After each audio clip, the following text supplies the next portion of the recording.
തേബേസ് നഗരത്തിന്റെ പതനത്തിന് ശേഷം ഏതാണ്ട് 10 വർഷം കഴിഞ്ഞ് BC 693 അത് പുനരുദ്ധരിക്കപ്പെട്ടതായി ചരിത്രം സാക്ഷിക്കുന്നു.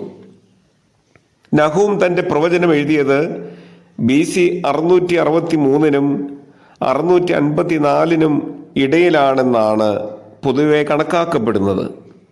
പുസ്തകത്തിന്റെ പ്രാരംഭ ഭാഗത്ത് ഒരു രാജാവിൻ്റെയും പേര് പ്രസ്താവിക്കാതിരുന്നത് ഒരു പക്ഷേ ദൗഷ്ട്യമൂർത്തിയായ മനശ്ശെ അക്കാലത്ത് ഭരിച്ചിരുന്നത് മൂലമായിരിക്കാൻ സാധ്യതയുണ്ടെന്ന് ചില പണ്ഡിതന്മാർ സൂചിപ്പിക്കുന്നുണ്ട്.